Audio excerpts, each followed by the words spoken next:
After 2 days, it was the Passover, and the feast of the unleavened bread.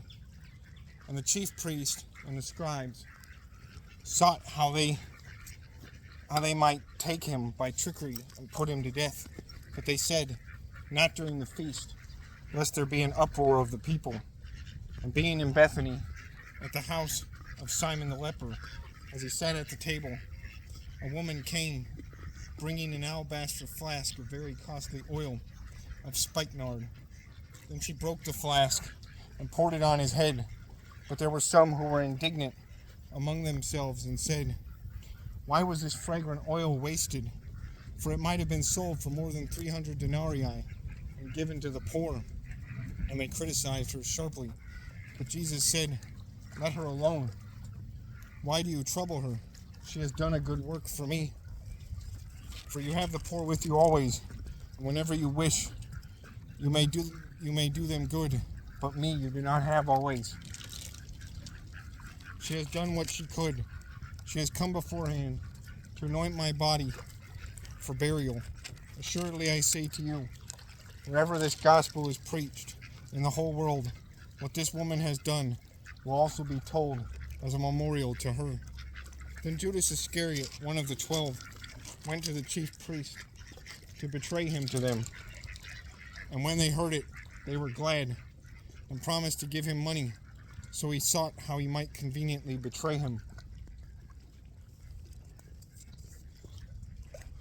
Now on the first day of the unleavened bread, when they killed the Passover lamb, his disciples said to him, Where do you want us to go and prepare that you may eat the Passover? And he sent out 2 of his disciples and said to them, Go into the city, and a man will meet you, carrying a pitcher of water. Follow him. Wherever he goes in, say to the master of the house, The teacher says, Where is the guest room in which I may eat the Passover with my disciples? Then he will show you a large upper room, furnished and prepared. There make ready for us. So his disciples went out, came into the city, and found it just as he had said to them, and they prepared the Passover. In the evening, he came with the 12. Now as they sat and ate, Jesus said, Assuredly I say to you, one of you who eats with me will betray me. And they began to be sorrowful and say to him, one by one, Is it I? And another said, Is it I?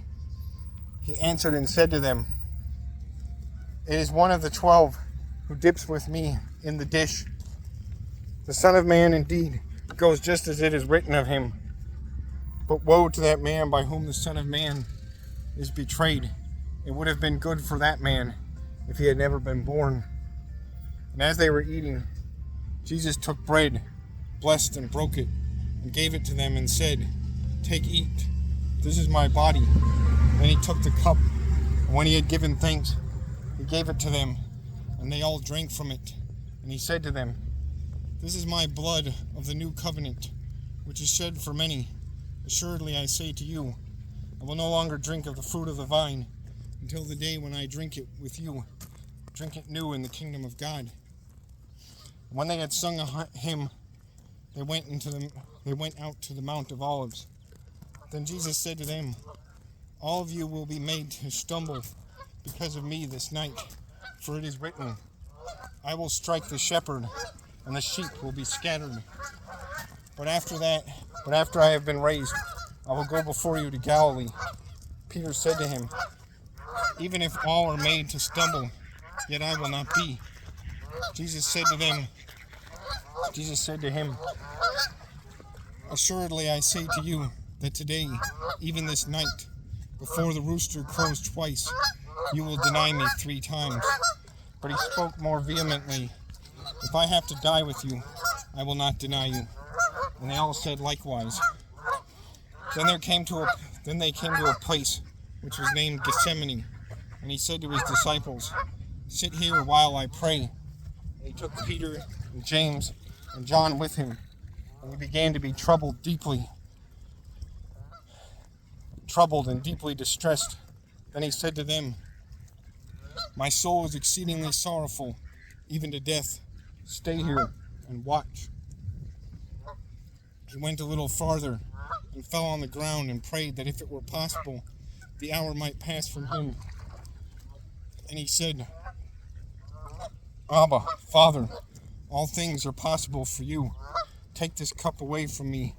Nevertheless, not as I will, but what you will. And he came and found them sleeping, and said to Peter, Simon, are you sleeping? Could you not watch 1 hour? Watch and pray, lest you enter into temptation. The spirit indeed is willing, but the flesh is weak. Again, he went away and prayed, and spoke the same words. When he returned, he found them asleep again, for their eyes were heavy, and they did not know what to answer him. Then he came the third time and said to them, Are you still sleeping and resting? It is enough. The hour has come. Behold, the Son of Man is being betrayed into the hands of sinners. Rise, let us be going. See, my betrayer is at hand. And immediately, while he was still speaking, Judas, one of the 12, with a great multitude with swords and clubs, came from the chief priests and scribes and the elders.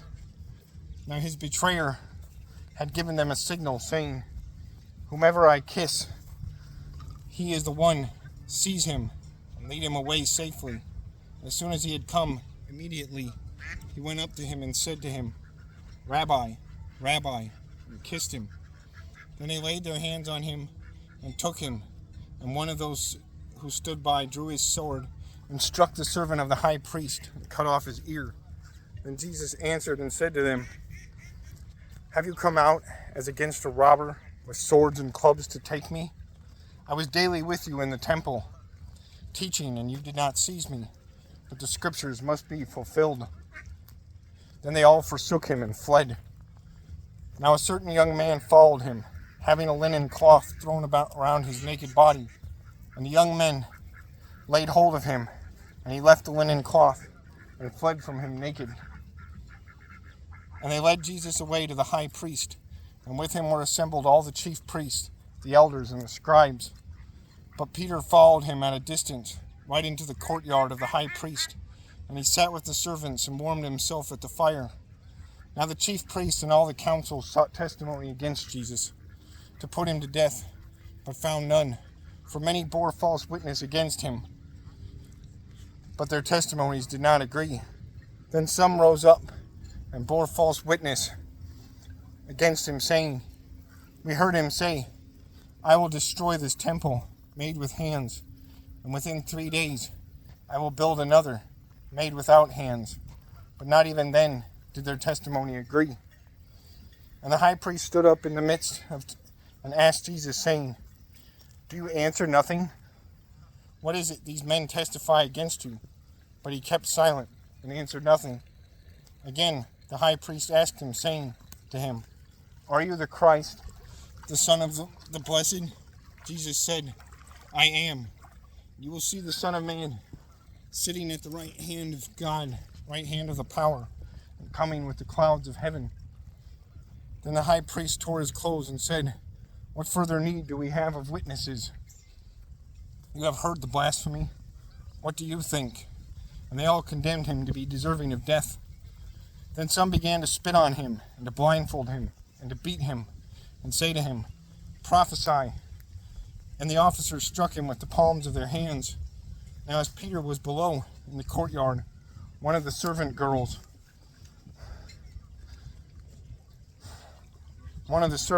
of the high priest came, and when she saw Peter warming himself, she looked at him and said, You also were with Jesus of Nazareth. But he denied it, saying, I neither know nor understand what you are saying. And he went out to the porch, and a rooster crowed. And the servant girl saw him again, and began to say to those who stood by, This is one of them. But he denied it again. And a little later, those who stood by